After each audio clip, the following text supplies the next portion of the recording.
them a badge of honor in defense of Philippine sovereignty. Senator Win Gatchalian is pushing for stricter online gambling rules to curb abuse while avoiding an outright ban. Malacanang says President Bongbong Marcos is carefully studying whether a legislated wage hike could result in layoffs, especially among small businesses. First in the news, Manila Mayor Isko Moreno has alleged that nearly 4 billion pesos in questionable cash advances were made by former city officials. He vows a full investigation into what he called anomalous transactions. Here's the report. Manila Mayor Isko Moreno delivered his first State of the City address on Tuesday, centering on alleged irregularities under the previous administration. According to Moreno, nearly 4 billion pesos in supposedly questionable cash advances were dispersed in just 10 months from August 2024 to May 2025. He claimed that multiple former city officials will be subject to investigation over these transactions. One former official was alleged to have received a cash advance of over 130 million pesos just days before the 2025 elections. Others, according to Moreno, received advances ranging from 600 million pesos to as much as 1.1 billion pesos. Moreno said the city is now facing a budget deficit of 4.6 billion pesos and a debt of over 10 billion, questioning why garbage haulers remain unpaid despite apparent funds. Meanwhile, the mayor signed 20 executive orders to start his term, including a weekly Saturday cleanup and a drainage decluttering in all Manila barangays. Also included a curfew for minors from 10 p.m. to 4 a.m. Moreno said these are part of his plan to make Manila great again. Here is a portion of his speech. May gobyerno sa madaling araw, may gobyerno sa gabi, may gobyerno sa hapon, may gobyerno kahit holiday sa lungsod ng Maynila. Liwanag po mula sa matatag na suporta na ipinagkaloob ninyo sa akin. The people of Manila have granted me with a strong mandate to implement sweeping reforms. Tama naman. Dapat lang. Because we all share one dream to make Manila great again.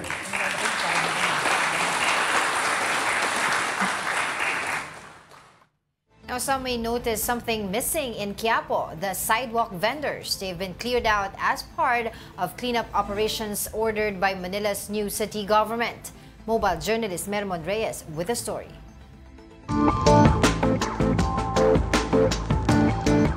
Sikat sa mga mahilig mag-food trip ang kahabaan ng Carriedo dito sa Quiapo.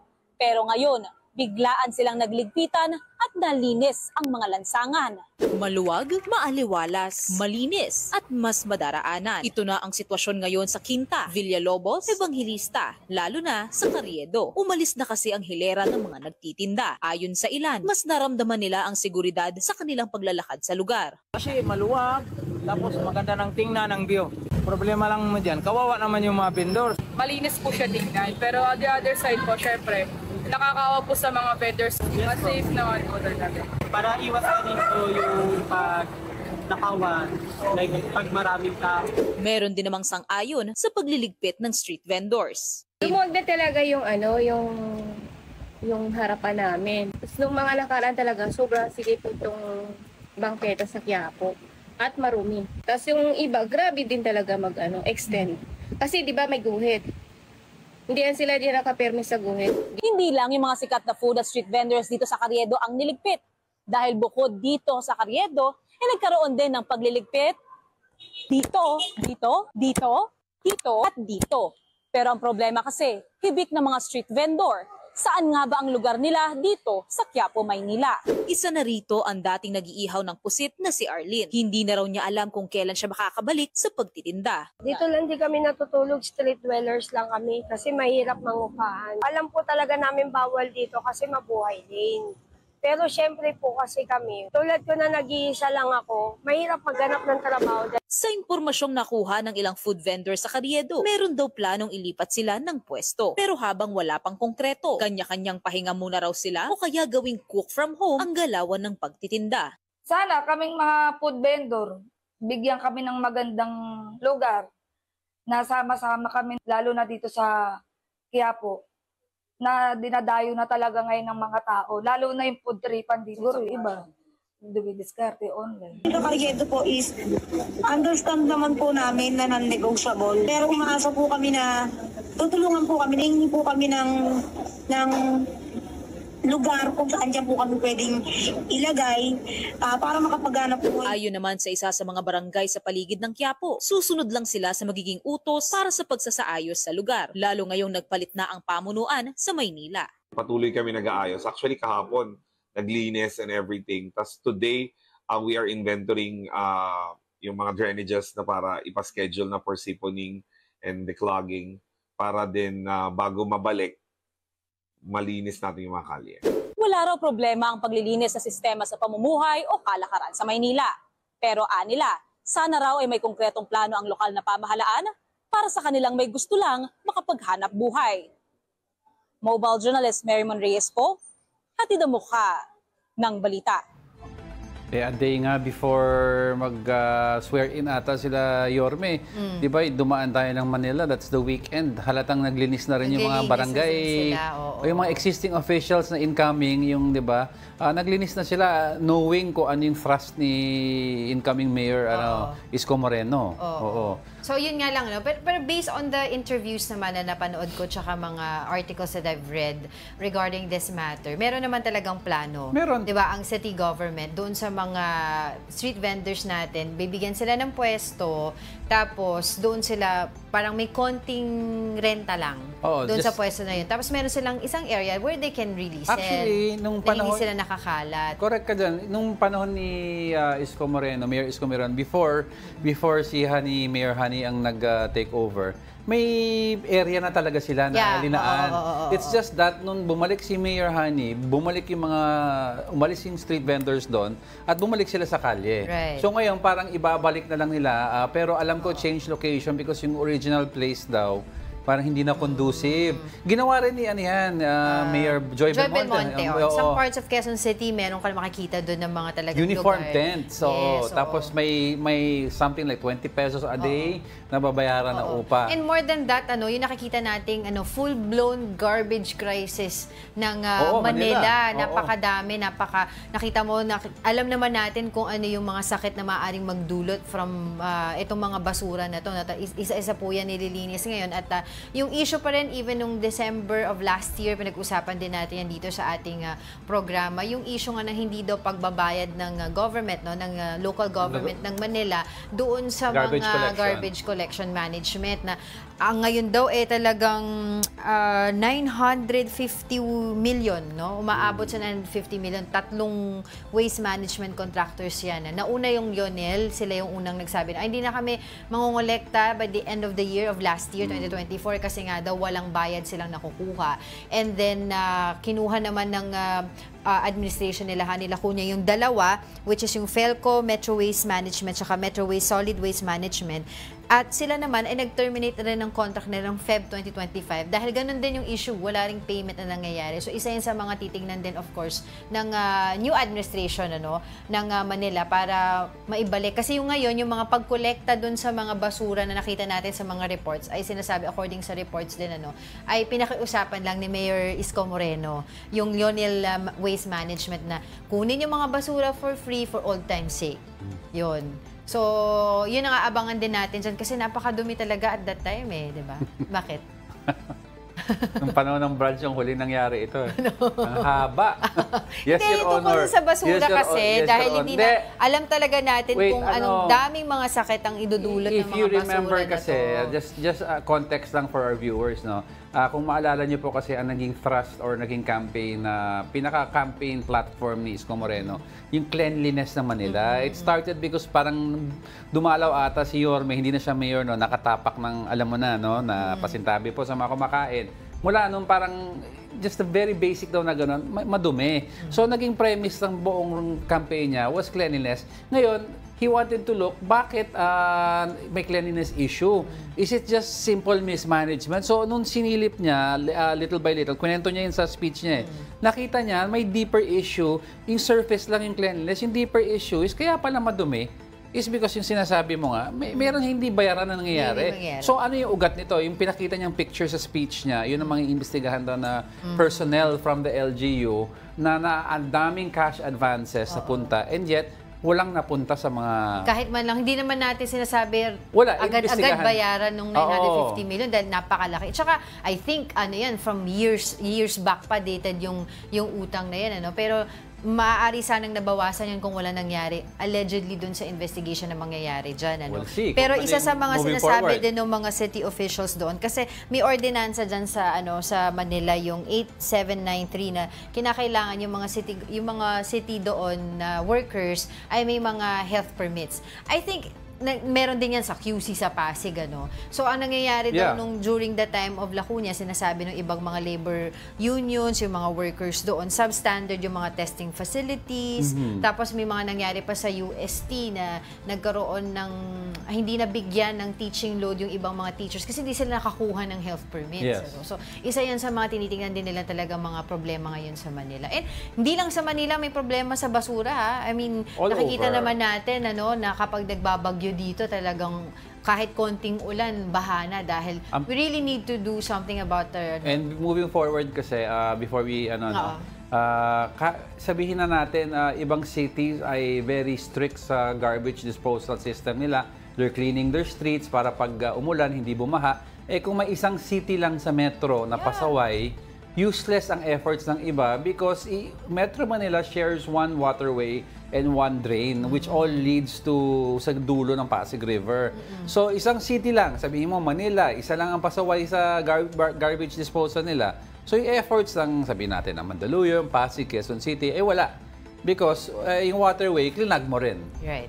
So, baha pa rin. So, kailangan tulong-tulungan yung mga metro cities talaga. Alright, in other news, Malacanang said President Bongbong Marcos is carefully assessing whether a legislated wage hike could lead to layoffs, particularly among small businesses. Palace Press Officer Undersecretary Claire Castro said the president is weighing its potential impact.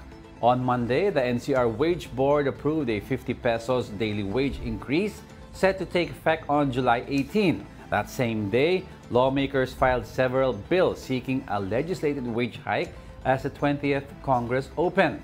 Meanwhile, the Employers Confederation of the Philippines, or ECOP, supported the 50 pesos increase, saying it followed due process. ECOP added that when combined with last year's 35 pesos increase and existing benefits, the new wage rate would exceed the Senate's proposed 100 pesos hike. However, they urge greater focus on sectors more in need than minimum wage earners. Pag-aaralan ito kung kakayanin ba talaga. Kasi kung magdudulot naman ito ng layoff dahil hindi kakayanin ng karamihang maliliit na mga negosyante, mas marami pong mahihirapang mga manggagawa dahil baka mawalan sila ng trabaho. Kaya po lahat ng ito ay pag-aaralan para sa ikabubuti po ng lahat. Taon-taon din na-address natin yung formal sector, yung minimum wage earner. 10% lang ng 52 million yan. Hindi yan ang manggagawa na talagang dapat i-address. Sino ba yung ibang manggagawa na taon-taon na argabyado na hindi naman sila better position like the minimum wage earners na sila naman ay talaga mga permanenteng trabaho niyan. Meanwhile, workers are divided over the 50 pesos daily minimum wage hike set to take effect in Metro Manila. The Labor Department, however, has something to say to those who believe the increase falls short. Para bigyan ng mukha ang balita, Mobile Journal, Arles de los Santos. Sa taas ng presyo ng mga bilihin ngayon, marami sa atin ang namamaluktot at pinagkakasya ang kanilang mga sahod. Pero kung magkakaroon ng 50 pesos wage increase na ipatutupad, sapat na nga ba ito o kulang pa rin? Sa loob ng 10 taon, sa butika na umikot ang mundo ni Sheila. Ang kanyang sahod, minimum wage, sa 645 pesos kada araw. Kaya ganoon na lamang siya kung maging masinop sa pera. Sa awa ng Diyos, sapat sa pagbabayad, sa bayarin, pero hindi sapat sa pagkain, sa mga pang-araw-araw namin pangangailangan. Pero kaysa wala, tinitiis na lang. Pinagkakasya. Ibinalita naman ng NCR Wage Board na simula July 18, makatatanggap ang 1.2 million minimum wage earners sa National Capital Region ng dagdag 50 pisong aumento sa sahod kada araw. Mula 645 pesos na sahod ng mga non-agriculture sector, tataas ito sa 695 pesos. At mula 608 pesos ay tataas naman sa 658 pesos para sa mga nasa agriculture, service and retail at manufacturing sector. Ang tanong, sapat nga ba ang 50 pesos na dagdag sahod sa araw-araw? Sa aking pananaliksik, kinumpara ko ang suggested retail price ng ilan sa mga basic necessities noong 2018 at 2025. Sa 7 taong agwat, ang 450 grams na tinapay ng Pinoy Tasty noong 2018, ang SRP ay 35 pesos. Ngayong 2025, 44 pesos na ito. Pero isa pang halimbawa, ang pinakamurang lata ng corned beef noong 2018, ang SRP para dyan ay 26 pesos. Pero ngayong 2025 ay nasa 22 pesos na lamang. Ang problema sa ganitong klaseng pananaliksik, SRP lang at hindi talaga na ipapakita ang tunay na presyo sa merkado. Kaya nagtanong-tanong din tayo sa ilang mga Pinoy sa kanilang pananaw sa ipatutupad na taas sahod. Masaya pero at the same time parang hindi naman din ganun ka, parang barya lang ang binigay eh. Ang sabi 200 pero ang binigay 50. Okay lang naman sa akin kasi binata naman din ako eh. Ganun talaga eh, Pilipinas eh. Isa rin si Sheila sa may aasahang increase at tingin niya, sa awa ng Diyos, kaysa wala, oo. Pero sa totoo lang, hindi. Ang mga bilihin ngayon, hindi naman mababa eh. Lalo pa nga tumataas, bigas nga lang, ilang kilo na. Pero hindi lahat pwede na ang tingin sa dagdag sahod. May ibang nakukulangan. Tila binabarat daw kasi ang mga manggagawa. Malayo raw ito sa naunang panukala na 200 pesos wage increase kada araw. Sagot naman dito ng DOLE. Ang board po, kinonsider po ang GDP o Gross Domestic Product, ang growth po ng economy, as well as nakita po natin na mababa po ang inflation ngayong taon, the past months. We have to balance the right of the workers to protect from protection to a very low pay, and as well as the employer's return of investment din po. Kung usaping sipag at tiyaga, marami tayong mga manggagawang Filipino ang pinatunayan yan. Pero ang hiling nila, huwag sanang ipagkait ang makatao at sapat na sahod, higit lalo sa isang bansang nakadepende sa lakas ng mga manggagawa. Mobile Journal Arles de los Santos po. Hatid ang mukha ng balita. And to talk more about the 50 pesos wage increase in Metro Manila, we have Attorney Sunny Matula, President of the Federation of Free Workers and Chairman of the Nagkaisa Labor Coalition. Welcome to News and Views. Attorney, thank you for joining us. Actually, again. Again, of course. Magandang umaga po, Angelo at Angela. At siyempre, magandang umaga sa libo-libo ninyong tagasunod sa Teleradyo. Okay, Attorney, simulan po natin. No? Yung 50 peso wage increase, ano po ang comment nyo dito? Well, given na hindi pa ito yung pinag-uusapan sa upper and lower house sa 100 and 2 pesos. 100 and 200 pesos. Pagtingin ng Federation of Free Workers ay nakakatulong ito. Kaya wini-welcome natin itong 50 pesos wage hike sa National Capital Region.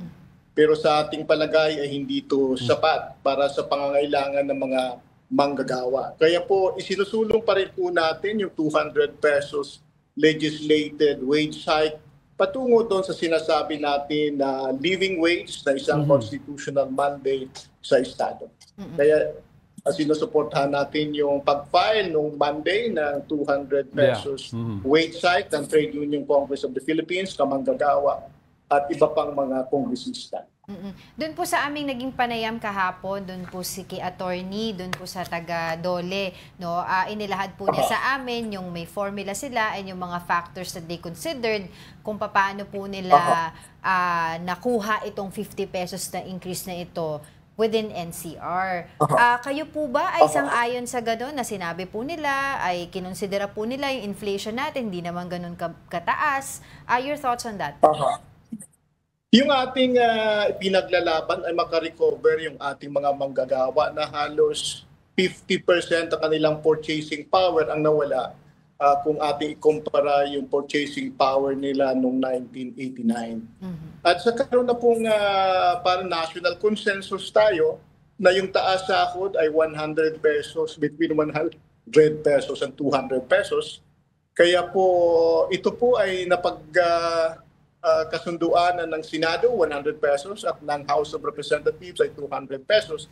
Kaya palagay namin within that range sana, between 100 and 200 pesos ang ibinigay nila. Sapagkat mas malawak yung pinag-aralan ng Senado at ng House of Representatives. Kasi kinonsulta nila ang labor sector, ang employee sector, ang mga academics natin, at ang iba pang mga opisyal ng gobyerno para ma-adapt yung 100 pesos na bersyon ng Senado at 200 pesos na bersyon ng House of Representatives. Kaya palagay namin sana hindi bumaba sa 100 pesos ang binigay ng National Capital Region.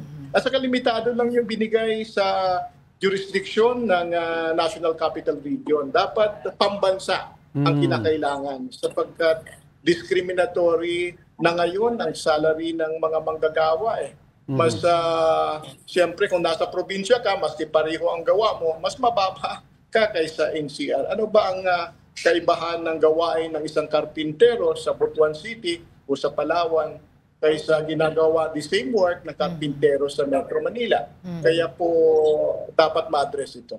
Attorney, isa sa mga nagiging balakid daw na 200 pesos na sa version ng Congress is yung consideration daw nila sa small businesses tsaka medium businesses.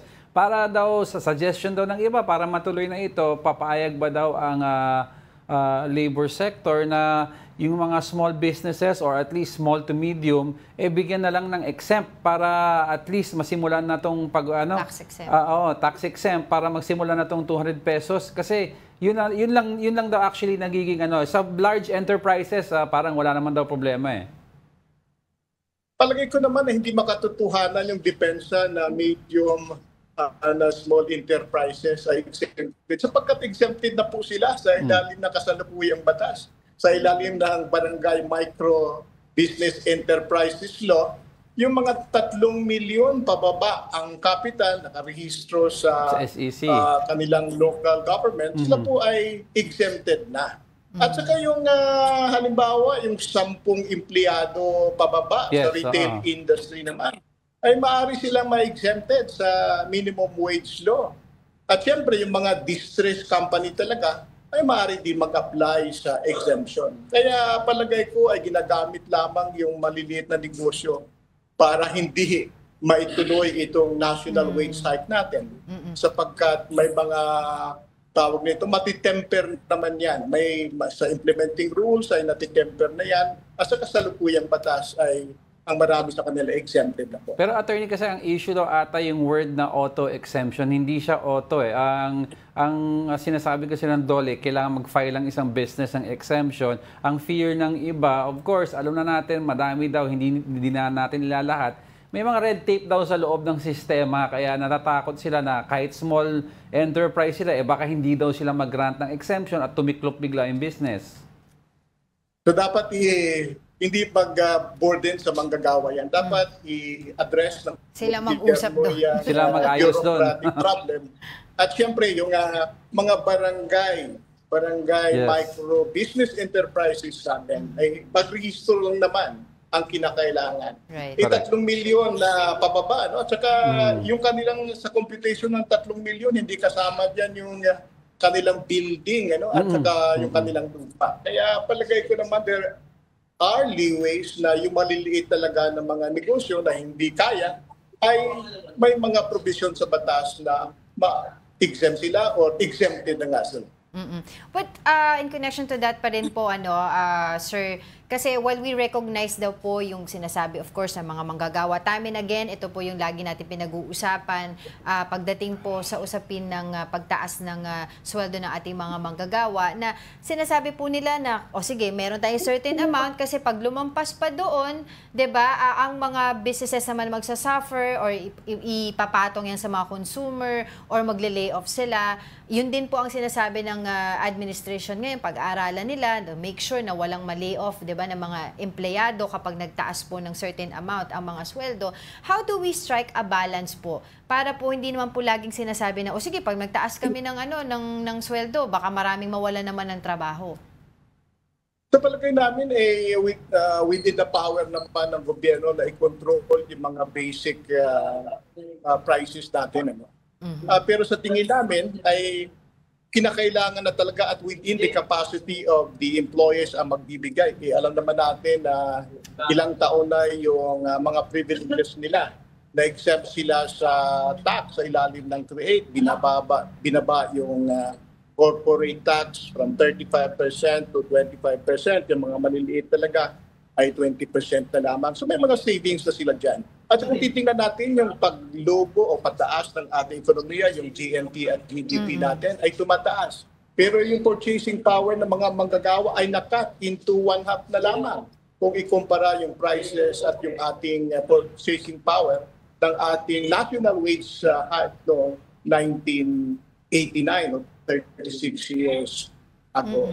Kaya ang panawagan natin kay Pangulong Marcos ay maliban dito sa national legislative hike ay dapat mag-adapt tayo ng progressive wage scheme katulad ng ginawa ng Indonesia, ng Malaysia at ng Singapore na maliban sa minimum threshold na salary ay may mga pamamaraan pa ang mga manggagawa na magtaas ang sahod, no? Maliban sa ginagawa ng batas katulad ng halimbawa productivity, incentives, profit sharing at iba pang mga pamamaraan para makashare ang mga manggagawa sa fruits of production o tawag nila ay pamamaraan o instrument ng social justice para ating magawang makatarungan ang paghahati ng yaman sa ating lipunan. Masyadong pag-ibang na po yung hatian ng kayamanan sa bansa at nagsasabi ng ating mga kabataan, mga malnourished, undernourished at mga pandak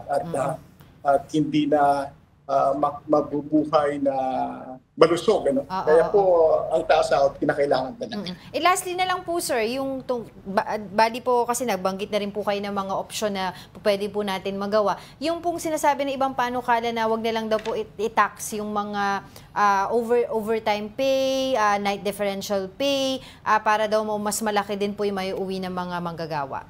Kayo po ba ipabor doon? Ay, ang atin naman lahat ng paraan na mataas natin ang take-home pay ng mga manggagawa ay gagawin natin at maraming proposal dyan. At palagay ko naman ay matutukan natin. Pero sa kasalukuyan po, very urgent talaga yung panawagan para itaas ang sahod. Sapagkat alam nyo na, isa sa 5 mga mamayang Pilipino ay involuntary na nagugutom. Ano? At siyempre may epekto rin yan at kasama din yan ng mga kabataan na nangangailangan talaga ng nutrisyon o pagkain na may maganda para sa kanilang kalusugan. Kaya po kami po sa trade union movement ay last year pa na nananawagan na is-certified as urgent itong ating wage proposal.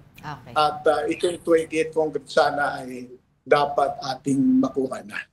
Alright, on that note, maraming salamat po muli sa inyong oras, Federation of Free Workers President Attorney Sonny Matula. Magandang araw po. Maraming salamat po. Thank you. We'll be back with more stories after the break. Keep it here on One News.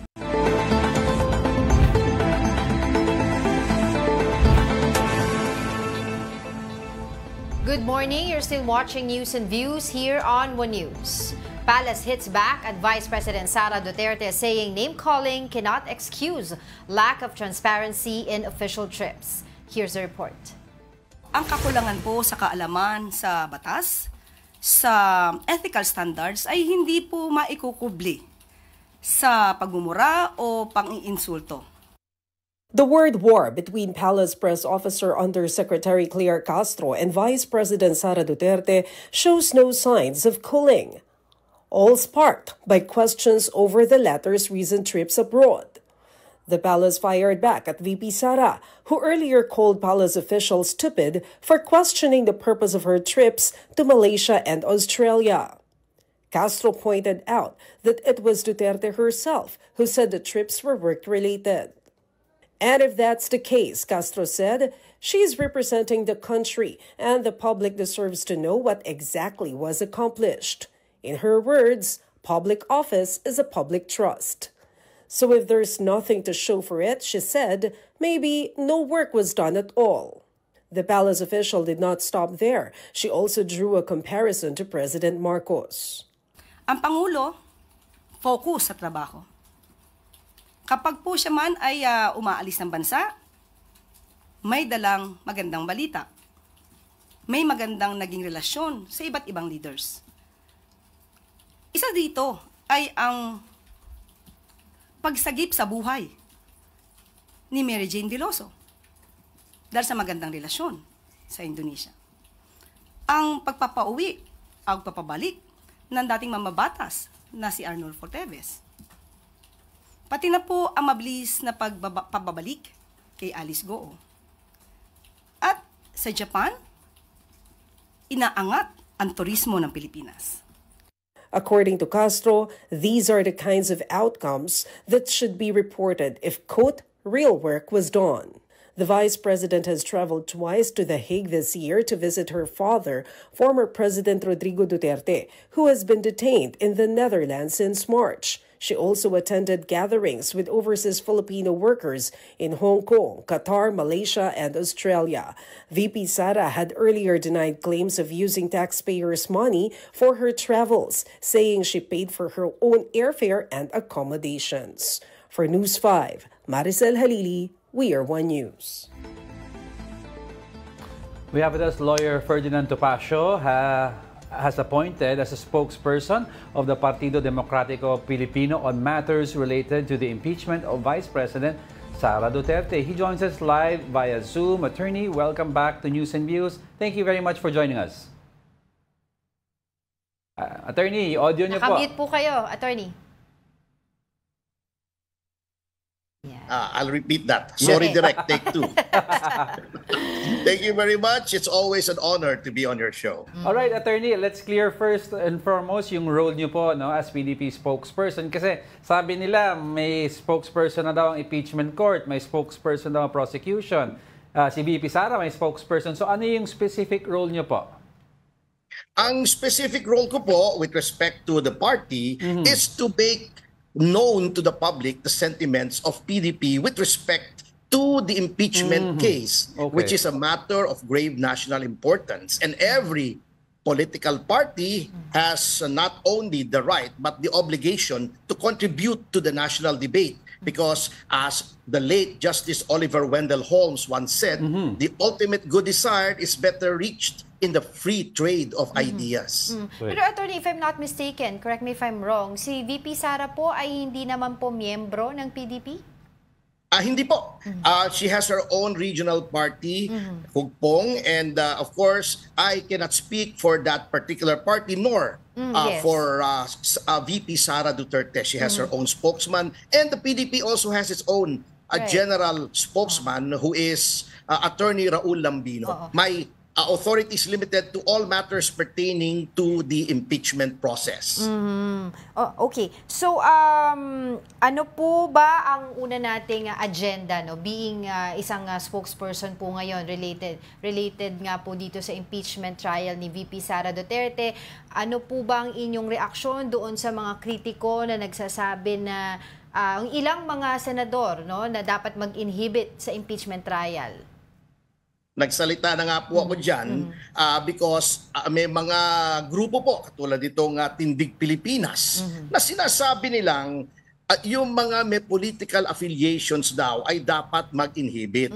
Forgetting that there is a sui generis character to an impeachment process which makes it political in nature. For instance, unlike other courts wherein judges are appointed, the senator judges in an impeachment trial are of course elected senators of the Republic who have their own political affiliation. Ngayon po, kung gagawin po nilang base yan na inhibition ay political affiliation or political party, lahat po halos niyang nasyan sa Senado ngayon ay may political party. At kung ipa-inhibit niyo po yung mga political parties na identified with VP Sara, you should also call for the recusal of the senator judges who have political connections with the congressmen who signed the impeachment complaint, who advanced and transmitted it to the Senate. Ano pong mangyayari? Wala pong matitira sa impeachment court. Paano po tayo mag-conduct ng impeachment trial kung wala pong senator judges? So it's given. If you take it to its logical conclusion, yung call nila for inhibition, it will lead to absurd consequences. Pero attorney, singit ko lang, no? Kasi ang iba pong, yung pinupunto po ng iba, no, sinasabi po nila, okay, granted na lahat po tayo may mga political affiliation, especially yung mga senator judges na yan. But particularly si Senator Amy Marcos, si Senator Bato de la Rosa, Senator Robin Padilla, Senator Bongo, ay talagang inilalahad po yung alliances po nila kay VP Sara, to the point na kasama pa po sila sa The Hague, sa ibang bansa, at meron pa pong isang pagkakataon na parang ini-endorso pa po si VP Sara na maging tumakbo bilang presidente. Yun po yung iba pong pinupunto.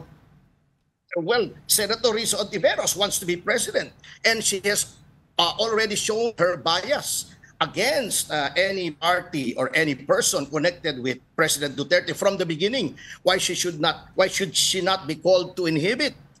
Yun pong sinasabi nila na mali daw yung remand. Voted favorably upon by 18 senators. At yun daw ay bias, ibig bang sabihin yung 80 na yon ay magre-recuse din? Ang matitira po ay 5. Hindi po natin alam kung ilan ang matitira sa susunod na composition ng Senado sa 20th Congress. So talagang hindi po pwede yung recusal na yan. Hindi po pwede considering the nature of an impeachment court. So I think they better abandon that. Because what's sauce for the goose is sauce for the gander. Mag-inhibit na lahat ng kalaban ni VP Sara dyan. At marami pong identified dyan na kalaban ni VP Sara. Attorney, let's just take it back a little now. Just at least to make it clear, ano ba ang official stand ng PDP with regards to going to trial in sa impeachment na ito? Are you for dismissing this even before it hits trial, or gusto natin buksan ng evidence at doon na lang tayo tumingin? We are for due process po. Okay. And part of due process are adjective rules. Adjective rules meaning procedural rules. At hindi po natin matakamit ang substantial justice if we do not follow procedural rules. At ayon po sa procedural rules, every court has the obligation, has the mandate before going into trial to see to it that it has jurisdiction. That is a fundamental principle applicable to even the lowest courts. Kahit po yung Metropolitan Trial Court, Municipal Trial Court, kapag nag-file po kayo ng complaint dyan, titignan muna nila kung it falls within their jurisdiction. So, while a lot of people seem to be pushing for trial, there can be no trial unless jurisdiction is firmly established. Jurisdiction is defined as the power to hear and determine a case.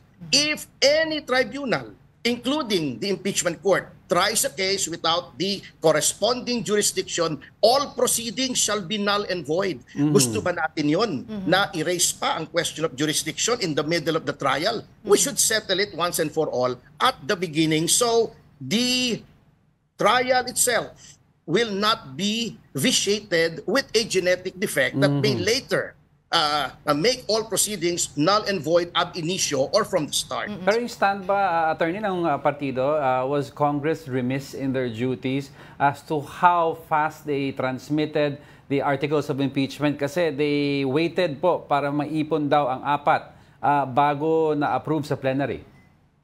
Ang amin pong stand dyan ay simple lamang po, sir. Ang stand namin is, number 1, that the impeachment complaint violates the one-year ban. And number two, there is a serious question as to whether or not the impeachment complaint will survive the 19th Congress becoming functus officio. We are now in the 20th Congress. Our stand is it will not survive. So it is these two things that should be settled with finality before any trial is to proceed. Well, Attorney, we recognize po yung sinasabi nyo about jurisdiction of the case, etc. Iba po nagsasabi kasi yung baka daw po yung possibility to dismiss the case itself, hindi pa po mag-umpisa yung trial. Some of the legal luminaries are saying na hindi daw po pwede. Even the incoming Senator Tito Soto, Senator Ping Lacson saying na hindi naman po pwede yung Senator Judges ang magsabi ng mag-motion to dismiss dahil sila yung magiging Senator Judge. Your thoughts on that po? Actually po, well, I doubt it very much whether former Senate President Tito Soto and Senator Ping Lacson, with all due respect, are legal luminaries. All of their opinions as to legal aspects are just that, opinions, as is my opinion on this matter. However, we have to consider the doctrine of express and implied powers. When a court, any court, not just the impeachment court, is vested with certain powers, explicitly, naka-enumerate po yung mga powers niyan, kung ano-anong pwedeng gawin. It is also vested impliedly with powers in order to carry out its mandate. And one of its mandate is to see to it that it has jurisdiction before hearing any impeachment case. Kapag wala pong jurisdiction, even an ordinary court at the CA, the Supreme Court, in so many instances, even regional trial courts have motu proprio. Motu proprio meaning on its own. It has dismissed cases on the ground that it does not have jurisdiction. The same holds true with an impeachment court. The only difference, aside from the fact that the senator judges are elected rather than appointed, is that an impeachment court only has one jurisdiction, a jurisdictional subject vested by law, which is to hear and decide cases of impeachment against the enumerated impeachable officials in our Constitution. Okay, so, well, we all know naman po yung years of experience nyo po as lawyer sa courtroom po. I was wondering po kung di po ba kayo nilapitan ng team ni VP Sara para maging parte po ng kanyang defense team sa upcoming impeachment trial, if ever?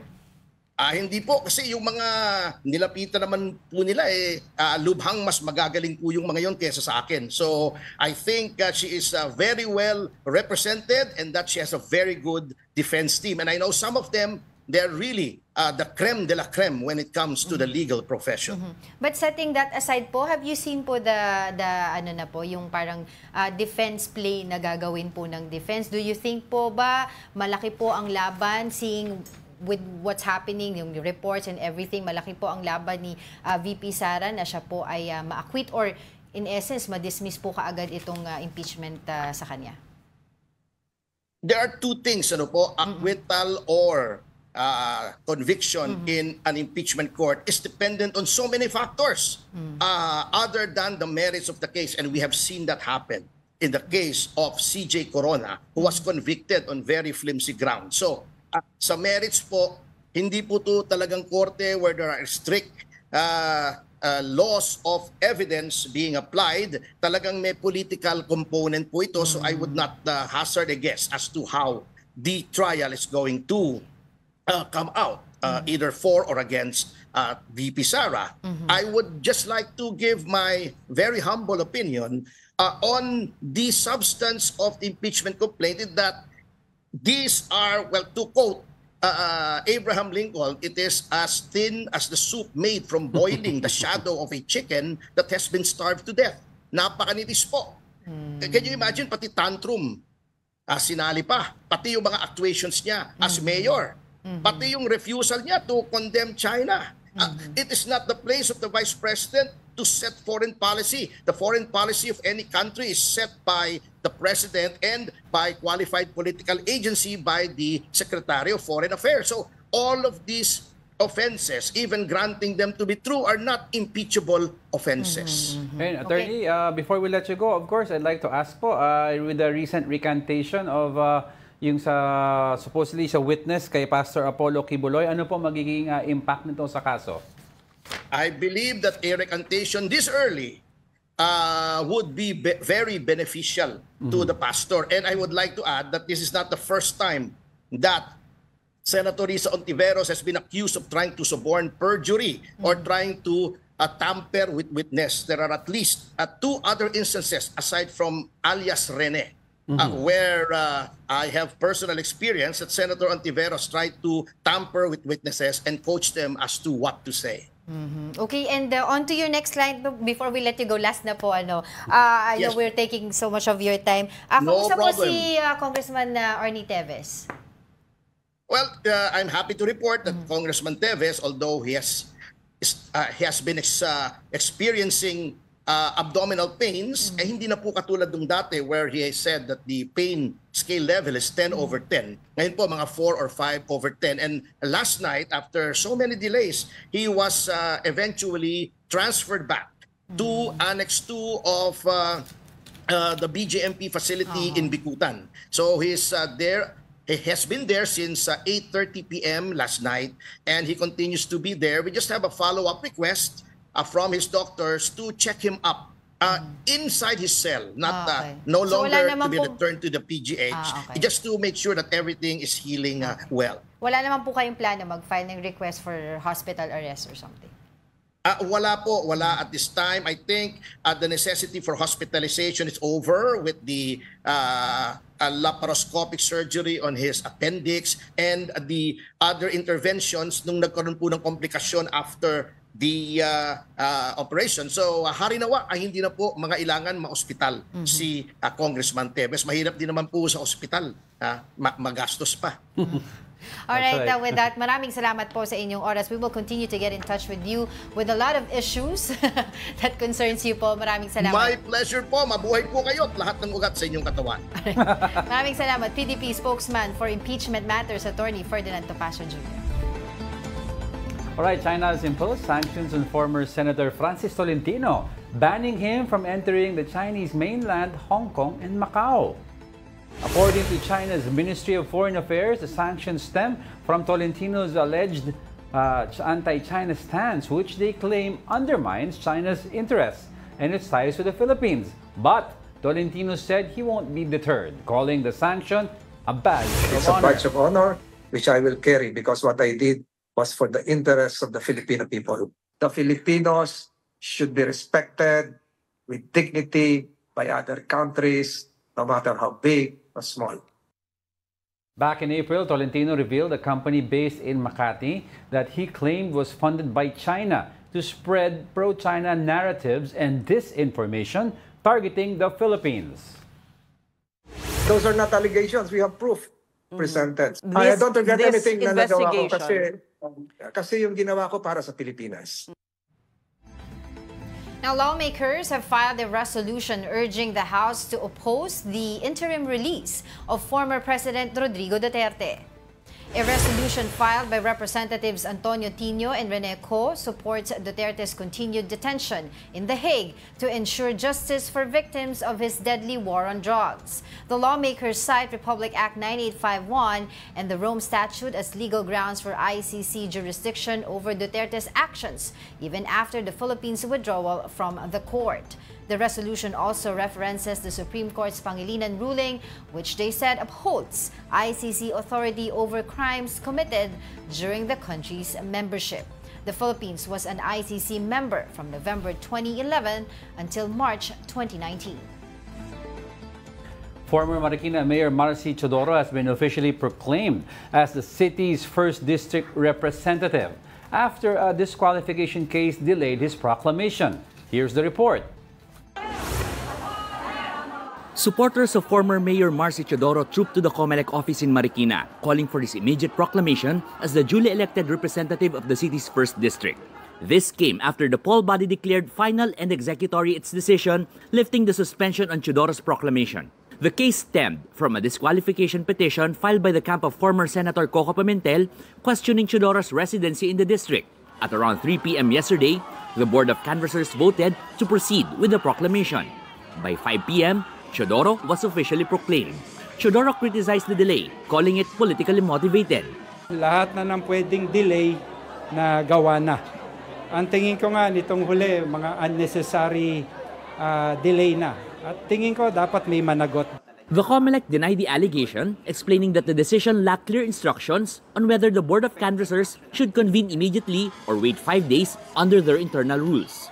Wala namang ganun siguro kasi sa part namin, tinignan na namin yung decision saka order. So, saan kami pwedeng pumasok? Maraming issues yan, maraming haka-haka, pero ang totoo naman talaga doon, inayos lang namin yung mga issues doon sa time ng pag-convene. Sa rules kasi namin, mayroon tayong tinatawag na requirement na araw. So, naging dilemma, will it apply doon sa meeting ngayon ng BOC, yung days na yon. So, niresolve namin. Following his proclamation, Teodoro proceeded to Congress to take his oath. He said he plans to push for key measures, including the Magna Carta for barangay health workers, a national land use plan, more support for small businesses, additional hospital beds at Amang Rodriguez Hospital, and stronger technical education programs. For News 5, Gerard de la Peña, we are One News. Don't go away because we're not done yet. Please stay with us.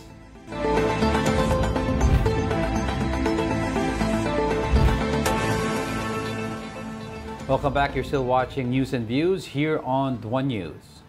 A new bill filed by Senator Win Gatchalian seeks to impose stricter regulations on online gambling platforms. Here's the report. Senator Win Gatchalian has filed a bill seeking to tighten regulations on online gambling. However, the senator clarified that the measure, one of his 10 priority bills in the 20th Congress, does not call for a total ban to prevent gambling operators from going underground. Pag tinotal ban, ang aking concern baka mag-underground sila. No? Kasi napakadaling mag-set up ng website. Under the measure, the minimum age for players would be raised from 18 to 21. Age verification would require both a valid ID and biometric data. The bill also sets a 10,000 pesos minimum bet and a 5,000 pesos minimum wallet top-up. It prohibits linking e-wallets such as GCash to gambling apps. Ngayon kasi pwede ka mag-GCash, ililink mo dito eh. Iyon ang nagiging napakadali na kasi. No? So, pinutol namin yung link na yan. The measure further bans gambling sponsorships in public events and bars campaign donations from gaming entities. On a different note, Gatchalian emphasized that the Senate, sitting as an impeachment court, should hold off on further proceedings until the House of Representatives elects a new prosecution panel. But insofar as the trial is concerned, we have to wait for the new prosecution team to be elected or to be nominated by the lower house. Because if you remember, the lower house ended the term last Monday, and they have not convened yet, and they have not yet elected their speaker. So there's no prosecution team yet under the 20th Congress. He also clarified that senator judges from the 19th Congress don't need to retake their oath, as the impeachment court is a continuing body. Gatchalian further confirmed that 3 senators, including Senator Amy Marcos, have expressed interest in the Senate presidency. Tuwing may ganitong bagong kongreso, kasi tumawid tayo, talagang meron namang usapin na may mga gustong tumakbo bilang Senate President. Alam naman natin yung mga personalidad na gustong tumakbo, naririnig naman natin. So, yan ay pinag-uusapan ngayon. 13 crew members were rescued from the MV Hirman Star after being stranded for 3 months off the coast of Iloilo. 6 Filipinos and 7 Indians were aboard the vessel, which sailed in April despite a malfunctioning radar, gyro compass, and generator. The crew allegedly only received half their salary and were told full payment would be made after returning to Vietnam. Migrant Workers Department said the manning agency Erica Crew Manning Services Inc. now faces legal action and is under suspension for contract violations and abandonment.